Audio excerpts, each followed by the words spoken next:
Thank you very much, Andrew. Questions? Councillors? Councillor Casey. First clarification, you're doing this anyway, regardless of the feedback you get today? We will always take on board feedback, Councillor, and change based on the feedback we get today, but certainly we're introducing the contingency and variation terminology. That's already happened. The draft LTP funding is what you saw on that table. We're geared up to deliver that, and the latest estimates of this year's project delivery are that $500 million mark. So I guess the new thing that we're proposing here is this tighter management over the second half of the contingency to create this cushion or risk fund that I've talked about. Right. No, my real concern is that the contingency fund's great. Question: is this based on the concerns of the Auditor General, or did you do some delving into the way contingency fund has been used historically? Because you refer to it, but you don't give any evidence in support. It's the latter.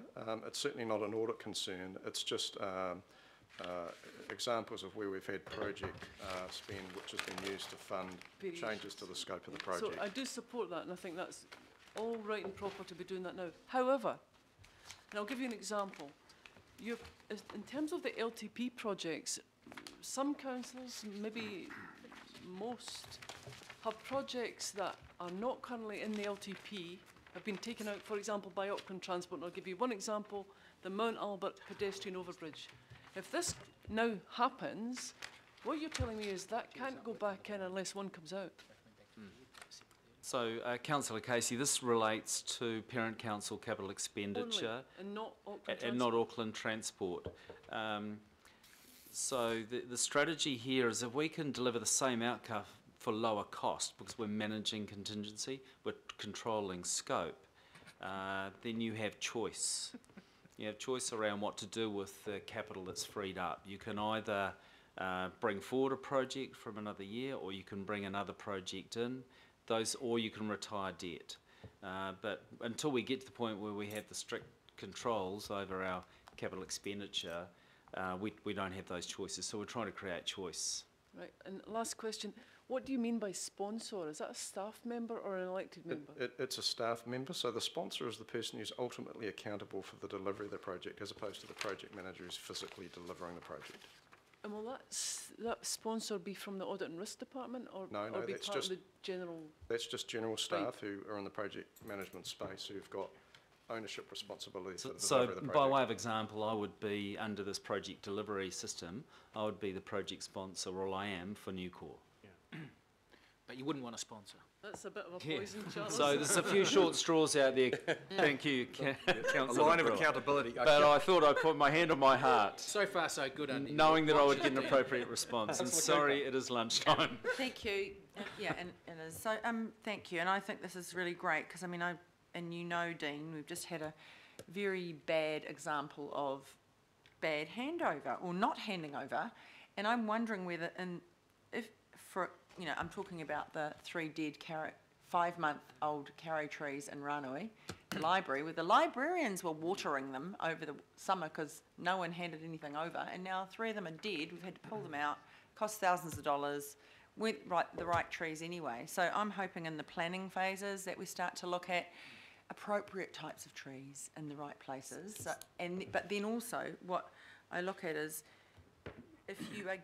what if you get stuck in a gateway, which may well have been what this was. You did the execution and delivery, but you got stuck and never handed over in the interim, you know, and then you have these losses where now your contingency budget has to be used to buy some more trees. So I guess that's my question is, what if something gets stuck in a gateway? Who is the sponsor going to kick butt in the gateway, or? Yeah. So the sponsor, there's a whole lot of cultural change sitting inside this proposal, and we've skipped through it fast. Okay? Librarians watering trees. I'm not sure whether that's a good example of what we're trying to play out here, but it isn't an example.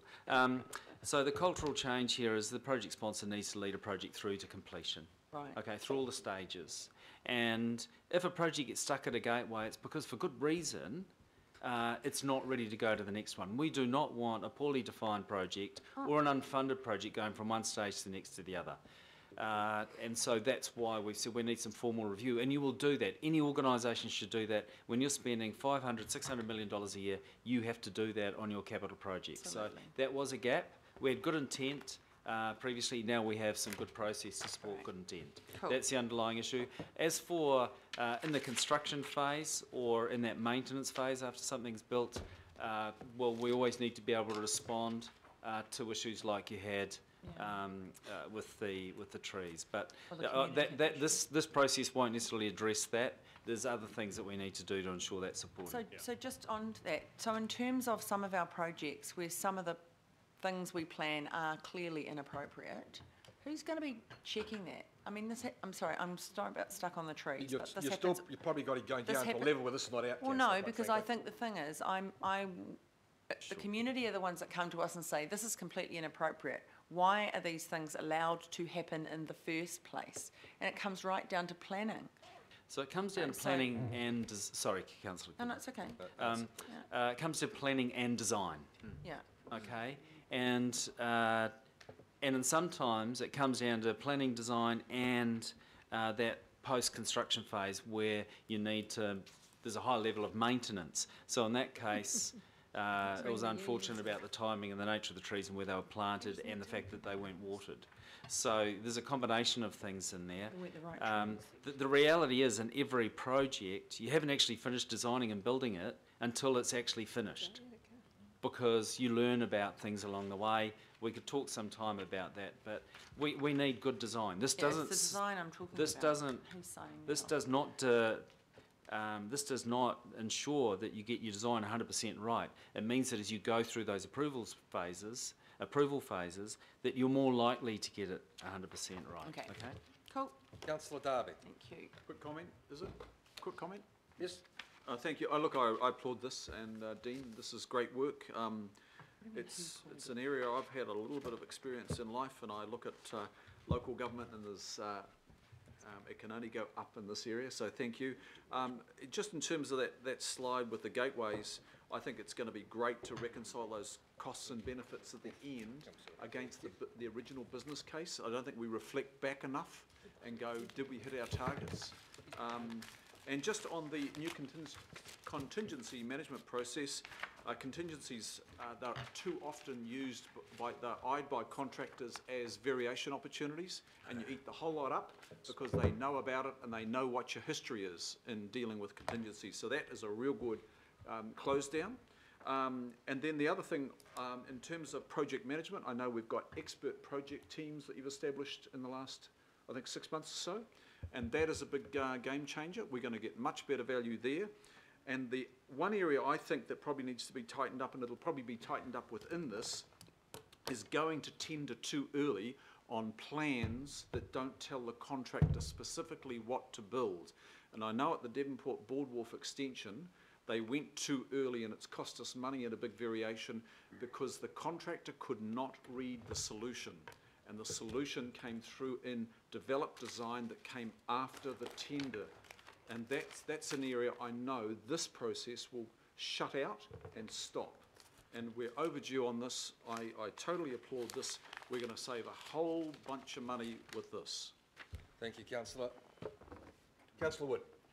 Yeah, thank you. I'm just interested, you say the CCOs aren't part of this, but in a project like Norska, where city transformation is big, involved in it quite a big way, and Auckland Transport are there as well, how do we kind of coordinate between all the different arms of council? Sure. So city transformations will be covered by this. My personal view is that Parent Council has been behind in the way that it handles project management, project delivery, contingencies and variations. With this, we can now step up to the plate far more than we've ever been able to in the past. And I think we now have the conversation as equals with Watercare and Auckland Transport. So that's one issue. The other one that I think sitting in behind there, Councillor Wood, is how collectively we manage these very large infrastructure projects, and Westgate is an example, where we have multiple inputs from CCOs, council and the private sector, And I think that is still an area we have to do some work on. And we have, there's some things that I'm thinking about and discussing both with the executive and with the CCOs around how we can do better at those large multidiscipline, multi-organisation projects. But I'm not ready to bring that to you just yet. That is a piece of work in progress that is exercising mine and other minds. So who determines what the contingency is going to be? So that's really a risk-based decision, typically in the order of 10%. But if we're aware that this is a more complex project, that might increase to 15%. It's a risk-based decision in the budgeting phase of a project. And as a project goes forward and on the timeline to completion, obviously the contingency risk reduces. Correct. So will we be extracting funding out of those projects in the future? That 10% could reduce as the project moves towards completion. Correct. Okay, Is that the 50% thing? That is the objective here. That is some of the discipline around how to handle contingency. Variations have been added. They've been inspired moments. Let's make this project a bit bigger or do a bit over there while we can. And we're saying that's no longer a legitimate decision. You have to go through a properly controlled process to make those decisions around extending a project. Okay. And the funding source is now cut off. So even if you did want to extend it, the money's not available, and don't come seeking forgiveness, seek permission. So unused contingency budget gets put back into the bucket. Correct, and it's available for others to then utilise or not. Thank you, Councillor Wood. Member Taipari. Kia ora, Mr Chairman. Just a quick question. Monies that have been allocated towards Māori outcomes that have a project that's not going to there, are you going to divert that money to Māori outcomes projects? So you're saying the unspent component? Well, we work hard to get a little bit of money each year and through the LTP, and what I don't want to see is it being cut down even less because some part of that project's not been met. But I'm saying to you to prioritise the spend in other areas. I'm trying to suggest to you that it needs to be going towards Māori outcomes. Sure. Well, I think that's a political discussion around how you handle unspent Yeah, well, contingency. I'd like you to write it in, Dean. You'd like me to write it in? Well, that's my feedback. Yeah, okay, thank you for the feedback. I understand the feedback. Thank you, David. Any other questions before we go on to part 2 of this presentation from here? Thank you. Dean and Ian, thank you. So can I quickly, and I'm mindful of time, and I thank you for your patience, but these are 2 important initiatives. I want to now hand over to Ian. Once again, this represents I think a transformation in the way we deliver approvals out of the regulatory process. The simple story I tell to staff, and I've told externally, is if you want to get an approval to put open a restaurant in a greenfield site, you may need 6, 8, 10 approvals depending on the nature of that location. AT, water care, building consent, resource consent, there might be something for parks, could be heritage. I've got to 6, I could keep going. What we're proposing, and then licensing compliance. So if you want to pour a beer on the first day, you'll need an alcohol licence. Okay, so food and alcohol licences, there's 8. So what we are doing now, we're looking at who our customer base are, and the project that Ian is leading is instead of taking this separate approvals approach, flicking it around on its side effectively, and saying we will give customers a development approval. So when they come to us, we will case manage it through, and they will get an approval to do something at the end that includes all the things that we know they will need. We'll work with them on that. So this is a different way of looking at how we give approvals through the regulatory process. So I thank you for your patience in listening to Ian, but this is also a very, very important change in the way we deliver services as a council to the people of Auckland. Thanks, Ian. Thanks, Dean. So this program is about providing a more integrated, easily navigable, efficient development process for customers, one that ensures we get a quality built environment and sound environmental outcomes at a reduced cost to serve, and more importantly, across the council family. So why we're doing it, first of all, recognition that to enable Auckland's growth, we need to be seen to be easy to do business with. We need to recognise that one size doesn't fit everyone and that different customer groups have different needs that we need to support. As much as possible, we want to create a customer perception, as Dean says, of a development process rather than a series of approvals and permissions and diverse consenting requirements, which can be a bit of a maze for many. We want to make greater use of digital channels for business, particularly around online consenting, and we want to review our consenting processes, especially from a local board and mana whenua engagement perspective. So this program was founded on some research that we commissioned from a consultancy called ThinkPlace. It was during the reset phase of Newcore, and we saw an opportunity to challenge our vision of a way we would be working in the future to ensure that the future platform would support those future ways of working. ThinkPlace specialises in customer-centric design. They're recognised internationally for the skills in that area. They went through a process of a current state analysis. They did a large number of qualitative interviews with representatives from different customer stakeholders groups, and they asked for a list of things which were working and some of the things that could be improved. Now, it's important, you know, we're talking to customers all the time, so a lot of the information that came through from the work that ThinkPlace did wasn't new. The thing about it was that it validated a lot of the ideas we had. We came up with some new ideas, and when we start thinking of changes we can make as the Auckland Council across the council family, all of a sudden there's actually quite a powerful synergy that we can make use of. This slide that you're looking at the moment is actually some research that ThinkPlace did, and it really summarises, I guess, the journey for a customer or a developer as they move in that grey wavy line at the top through a series of phases from goal setting, doing some research, designing concept plans, preliminary design, detailed design, finalising plans, construction, and then hopefully realising the benefits of that piece of work. The black wavy line below it reflects a very simplified view of our consenting process, going through our phases of pre-lodgement, lodgement, processing, and then finally sign-off. Now, you'll see that there's a large number of different players that are involved in each of those different phases that have been identified there. The degree that they get involved in that particular project depends on the skills of the customer, the type of development that they're involved in, and the number of different players that get involved actually again determined by the complexity of the work and the skills of the customer who's engaging them.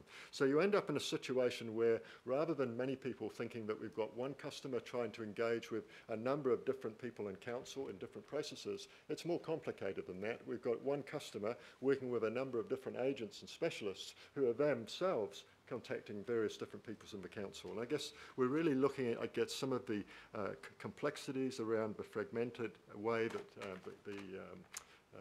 the building and design industry currently operates. So we're currently framing up a program that picks up 5 directional shifts. First of all, one size does not fit all. We recognise those different customer segments and the different levels of expertise and support needs that exist within them. We're looking at improving our communication, our approach and our channels to make our communication simpler, clearer and more expedient. Providing a more integrated one-team approach. Expanding those digital channels. And then being more strategic and collaborative in the way that we work with our industry partners to improve the system for designing, building and construction. So let's have a look at those in a little bit more detail. So here we're looking at a bit more research from ThinkPlace, which just is picking up that for building consents, about 55% of our applicants are professionals. They're designers, architects, engineers. About 10% are DIYers, and obviously very different set of support needs in those different groups. And when you look at the resource consent split, completely or significantly different split there in terms of a proportion of those different customer groups reflected in those different applicants. And every time we see pictures like that, we're seeing different groups of people with different needs at a particular time that we need to be able to support to enable this process to work well. As part of our integrated one-team approach, we'll be looking to provide a better degree of integration, higher degree of integration between council specialists across the council family. A model for working for the CCO family that builds on the HPO model, so we're lucky that we've got a really good model. We can take a lot of learnings out. It's been going for a while now. A process for reducing customer perceptions of that plethora of approvals, permissions and consenting requirements. We'll provide a one-team approach to pre-applications and consistent points of contact across our services. And we will provide an integrated compliance service. So we're also looking at regulatory compliance and how we can make sure that that works a lot more effectively than we feel that it currently does at the moment, through case management and bringing experts in as we need to. This directional shift, speed, ease and communication is around enabling customers to be in an informed position, informed in relation to the process that they're engaging in, and informed in terms of the position in that particular process and the potential for obstacles which they might need to confront, so that they're in a position to be able to themselves take some control and actually do something about it. Making us easy to do business with also involves initiatives like segmenting our online information services, so we target the specific needs of different customer groups, providing an informative web-based information system which enables people with additional information requirements to go directly to the right person to get that specialist information they need. A unitary plan search tool that will fit in here to inform planning requirements, and also expanding on the existing fast-track assessments and consenting processes that we've already got in play.